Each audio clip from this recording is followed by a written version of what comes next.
Were you checking your rushing stats? Yeah. Let's check those real quick. I only lost 1 yard. That's nice. I'll take that. That in that second half, I think on your touchdown in that drive, you had like 2 big runs. What allowed you to just kind of break loose for some of those runs? No, they're playing some man coverage, and nobody was really counting for me. They were worried about Desmond Reed out of the backfield making plays because that's what he does. So you got to account for him, and when he takes somebody out of the box, it just opens up holes for me to run. Did you see something in prep this week that you guys knew Dez would be available out of the backfield? I mean, you have like 15 something. Yeah, we noticed that they played a lot of cover one, and it's hard to guard Desmond Reed one-on-one. I don't care who you are. It's hard to guard that guy. So when we get one-on-one with him on anybody, we're trying to attack that guy because he's going to be able to make big plays for us. He took some big hits. Were you at all surprised sometimes that he just kept coming back in the game and kept taking those hits? No, not at all.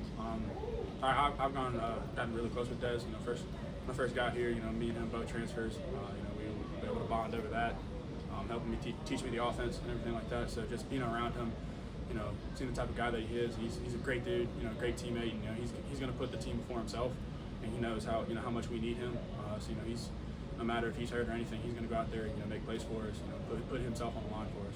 Can you describe that one throw you had where it was a 45-yarder down to the 1-yard line? I think Kenny and Monte were both open. Were you surprised how that play transpired? A little bit. I was just rolling out, talked to my guys down the field, and I trust those guys to make a play.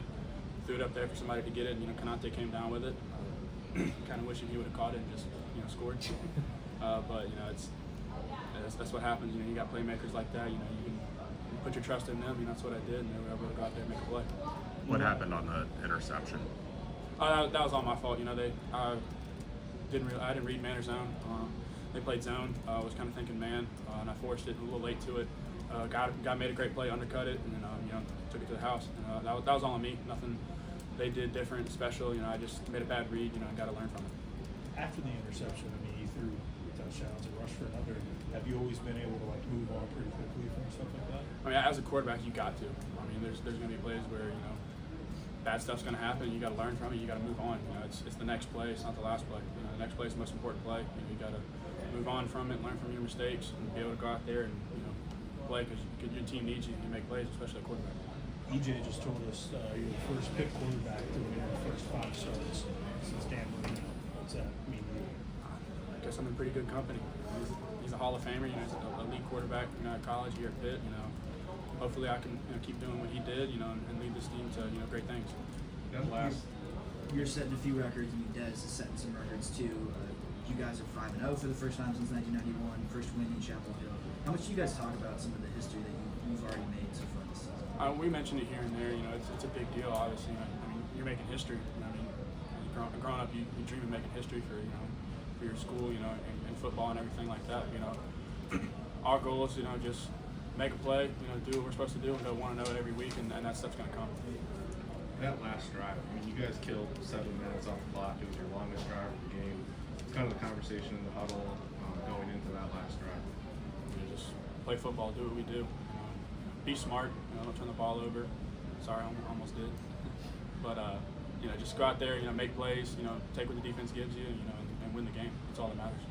What do you think you took from the Cincinnati game coming to this one, being on the road, and just maybe starting off a little bit better than you did? Once you get that first touchdown, that lid comes off. Then you're able to go out there and make some plays. We got a good defense that's going to have our back. We're going to have their back. When you have a team like this, it doesn't matter where you go. You're going to play a good team. You're going to play in a crazy environment. You got to go out there and win the game no matter what. How quickly do you turn the page to Cal? Are you going to watch the game tonight or? No, yeah. You're talking about the Miami Cal game? Obviously, it's college game day. You got to watch that game. It should be a good game. Obviously going to watch that. I'm just going to hang out, enjoy this win, and then move on to Cal tomorrow. Going back to that last drive where you guys killed 7 minutes, is it easy to flip the switch from going lightning fast to going really slow and trying to move up a little bit? Yeah. It's just all about our tempo. Our coaches communicated what we need to do. What our objective is. That drive. Just make sure the ball doesn't hit the ground.